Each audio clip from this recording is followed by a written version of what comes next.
Hello hello. ആ ഉപ്പ. ആ മോളെ, എന്താ സുഖല്ലേ? ആ ഇവിടെ എല്ലാവർക്കും സുഖം. അവിടെ അബുദാബിയിലോ? അബുദാബിലും വളരെ സുഖമാണ് മോളെ. ഇപ്പാക്ക് കുറെ ദിവസമായിട്ട് അങ്ങോട്ട് വിളിക്കാൻ പറ്റിയില്ല. ഈ സംഘടനാ പ്രവർത്തനം പിന്നെ പാർട്ട് ടൈമും ജോലിയൊക്കെ പാടായിട്ട് വീട്ടിൽ ഒരു കാര്യം അന്വേഷിക്കാൻ കഴിയില്ല. ഒക്കെ സുഖം തന്നെയാണല്ലേ? അവിടെ എല്ലാവർക്കും സുഖാണ്. ആഹാ, മോളിപ്പോ എന്താ ചെയ്യണ്? ഞാൻ വായിക്കാണ്. അൽഹംദുലില്ലാ, അപ്പാക്ക് അത് കേട്ടാ മതി, വായിക്കാന്ന് കേട്ടാ മതി. കാരണം നിങ്ങളൊക്കെ പഠിച്ച് നല്ലൊരു നിലയിലാകാൻ വേണ്ടിയിട്ടാണ് ഇപ്പൊ ഇവിടെ കിടന്ന് കഷ്ടപ്പെടുന്നത്. വായിക്കാനാണല്ലോ? ആ വായിക്കാണ്. ആഹാ, പിന്നെ മോള് ഭക്ഷണം കഴിച്ചാ? ആ കഴിച്ചാ? എന്തൊക്കെയായിരുന്നു? ഇന്ന് കൂട്ടാനൊക്കെ വളരെ കുറവായിരുന്നു. എന്നാലും പറയും മോളെ, ഇപ്പൊക്കെ കേൾക്കാൻ്റെ പുതിയോണ്ടല്ലേ, പറയും.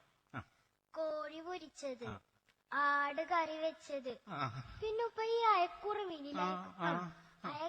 മീനില് വലിയ പീസ് ഫ്രൈ ചെയ്തത്, പിന്നെ സാധാരണ മാതിരി പപ്പടം, ഉപ്പേരി, പിന്നെ 5-8 സ്പെഷ്യലുകൾ വേറെ. ഇത്രേ ഉള്ളൂ അല്ലേ? എവിടുന്നാ മോളെ ഇപ്പൊ കടത്തുനിന്ന് നീരുക? മോളെ ഇപ്പൊ അറിയാൻ വേണ്ടിട്ട് ചോദിക്കാണ്, എന്തിനാ മോളെ ഈ ഇറച്ചിയും മീനും കോഴിയും ഇതെല്ലാം കൂടി? ഏതെങ്കിലും ഒന്ന് പോരെ ഒരു നേരത്തിന്? അതിനൊക്കെ ഒരു പ്രശ്നമുണ്ട് ഉപ്പ. ആടില്ലാതെ കാക്കാക്ക് പറ്റൂല, കോഴിയില്ലാതെ താത്താക്ക് പറ്റൂല, മീനില്ലാതെ എനിക്കും പറ്റൂല, ഇത് മൂന്നുമില്ലാതെ ഉമ്മാക്കും പറ്റൂല. പിന്നെന്ത് ചെയ്യും? തിന്നോളി മക്കളെ, നിങ്ങൾ തിന്നോളി. നിങ്ങൾ തിന്നാൻ വേണ്ടിയിട്ടാണല്ലോ ബാപ്പ ഇവിടെ കിടന്ന് കഷ്ടപ്പെടുന്നത്. ഈ നല്ല ജാതി തീറ്റ തിന്നല്ലേ മക്കളെ. ഉപ്പ ഭക്ഷണം കഴിച്ചോ? ഇപ്പൊക്കെ ഭക്ഷണം കഴിച്ചു. എന്താ കഴിച്ചത്? തിക്കയും കബാബും ഒക്കെ ആയിരിക്കും. തിക്കയും കബാബു അതിനേക്കാളൊക്കെ എത്ര മുന്തിയ സാധന മോളെ. 3 ദിവസം മുമ്പത്തെ പരിപ്പ് കറി ചൂടാക്കിയതും ഉണക്ക കുബൂസും. അയ്യേ അയ്യേ, ഗൾഫിലായിട്ട് പോലും എന്താ അങ്ങനെ? മോളെ, ഇപ്പൊ ഈ രീതിയിൽ ഇവിടെ തിന്നണോണ്ടാണടി നിങ്ങൾ ആ രീതിയിൽ അവിടെ വെട്ടി വിഴുങ്ങണ. അത് മറക്കണ്ടട്ടാ. പിന്നെന്തൊക്കെ മോളെ വിശേഷം? വിശേഷങ്ങളൊക്കെ കൊറേ ഉണ്ട്. ഇന്നലെ കൊച്ചപ്പാടെ മോളെ കല്യാണമല്ലേ? ശരി, ഇന്നലെ കൊച്ചപ്പാന്റെ കല്യാണം. കല്യാണമൊക്കെ എങ്ങനെ ഉണ്ടായിരുന്നു മോളെ? കല്യാണമൊക്കെ അടിച്ച് പൊളിച്ച്. പിന്നെ ഉപ്പ 4 ദിവസം മുന്നേ ഈ മാസത്തെ വീട്ടു ചെലവിന് വേണ്ടി 10,000 രൂപ അയച്ചിരുന്നില്ലേ? അയച്ചിരുന്നു. അതും ഞാൻ ഇവിടെ കടം വാങ്ങിയിട്ടാണ് അയച്ചേക്കണ്ട് മോളെ. എന്നിട്ട് അതിന് മുഴുവനും ഉമ്മ കല്യാണത്തിന് ഡ്രസ്സ് വാങ്ങി, 4 സാരിയും അതിനു വേണ്ട സാധനങ്ങളും ഒക്കെ വില പിടിപ്പുള്ളത്. പൊന്നാര മോളെ, ഒരു കല്യാണത്തിന് 4 സാരിയോ? ഇത്തവണ കുറവല്ലേ? 5-8 അല്ലേ എടുക്കാറ്. മോക്കുണ്ടൊന്നും എടുത്തില്ലേ? ഇത്തവണ എനിക്കും കുറച്ചൊക്കെ എടുത്തു. പക്ഷെ അതൊന്നും അത്ര നല്ലതൊന്നായിരുന്നില്ല. അപ്പോഴേക്കും കാശ് തീർന്നു. താത്താക്കും ഇക്കാക്കാക്കും ഒക്കെ എടുത്ത ഡ്രസ്സിന് പട പേരിൽ കടം പറഞ്ഞിരിക്ക. അതിന് ഉപ്പ അയച്ചാ കൊടുത്തോണ്ട്. ശരി, ചെലവിന് അയച്ച കായ് തീർത്തിട്ട് പിന്നെ എന്റെ പേരിൽ വേറെ കടം പറയണ. വിളിമാനെ വിളി. ഇത് ചോദിച്ചിട്ട് തന്നെ ബാക്കി മാനെ വിളിക്കും. ഉമ്മടക്കം എടുക്കുക, ഇപ്പൊ വിളിക്കണ്ട. ആയിക്കോട്ടെ. പിന്നെ വേറെന്താ വിശേഷം? വേറെയുണ്ട് കൊറേ വിശേഷങ്ങൾ.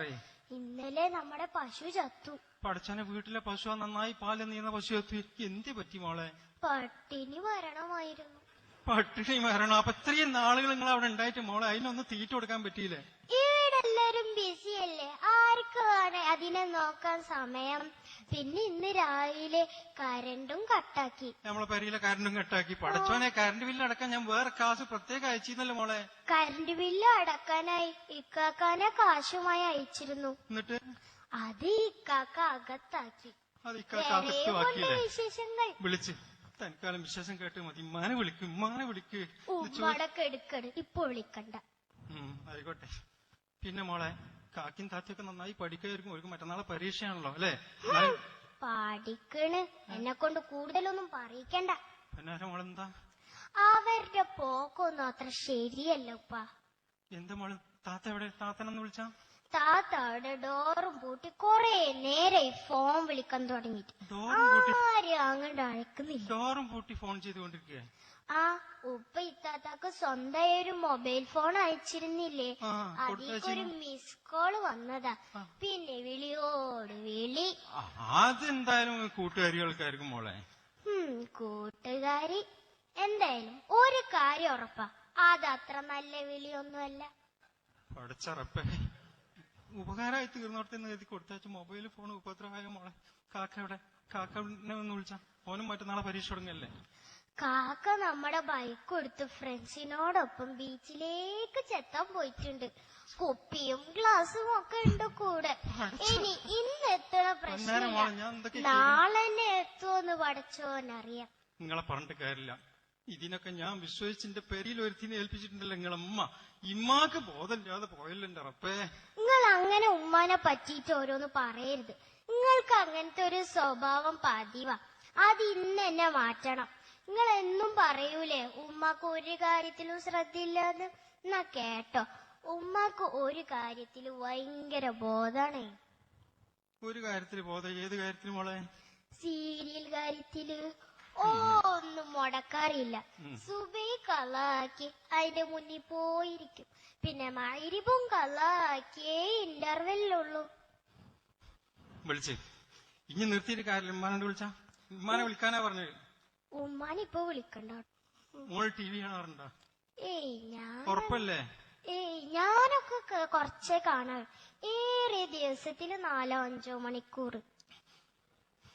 പൊന്നാര മോളെ, ഞാനോട് പല തവണ വന്ന് ടി വി കാണുകയാണെങ്കിൽ ലോകവിവരം അറിയാൻ വേണ്ടിയിട്ട് വാർത്ത മാത്രം കണ്ടാ മതി എന്നിട്ടാ. വാർത്ത? അതെന്താ ഉപ്പ, അങ്ങനത്തെ ഒന്ന് ടി വിയിലുണ്ടോ? അത് ശരി. ഇപ്പൊ ഇതാണ് അവസ്ഥ അല്ലേ. ആട്ടെ, ഞാൻ ഫോൺ ചെയ്തപ്പോ മോള് വായിക്കണെന്നാണല്ലോ പറഞ്ഞത്.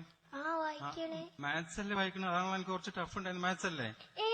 മാത്സ് ഒന്നല്ല, അതിനേക്കാളും ഇമ്പോർട്ടന്റ് ആയതാ. അതിനേക്കാളും? എന്നാ പിന്നെ സയൻസ് ആയിരിക്കും അല്ലേ? സയൻസ് ഒന്നല്ല, അതിനേക്കാട്ടും ഇമ്പോർട്ടന്റ്. അതിനേക്കാളും ഇമ്പോർട്ടന്റ് എന്ന് പറഞ്ഞാ പിന്നെ ഏതാ മോനെ? പൈങ്കിളിക്കഥകൾ. വിളിയടി ഉമ്മാനെ വിളി. ഉമ്മാനോട് വിളിച്ചാ കൊറേ നേരായി.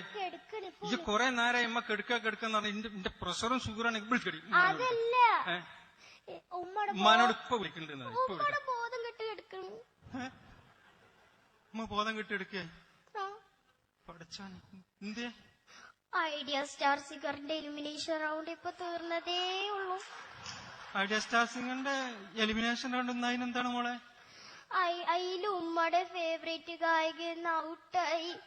ആ ഷോക്കില് വീണതാ. ഉപ്പ പേടിക്കൊന്നും വേണ്ട, അതെല്ലാരും ഔട്ടാവുമ്പോൾ അങ്ങനെ പതിവായി ഷോക്കില് വീഴാറുണ്ട്. ഇപ്പൊ മാറിക്കോളും. ഹലോ ഹലോ, ഉപ്പടാ ബോധവും പോയിന്നാ തോന്നണേ. ഏതായാലും ഞാൻ പോയിട്ട്. പ്രവാസി, നീ ശരിക്കും ഒരു പ്രയാസി തന്നെ.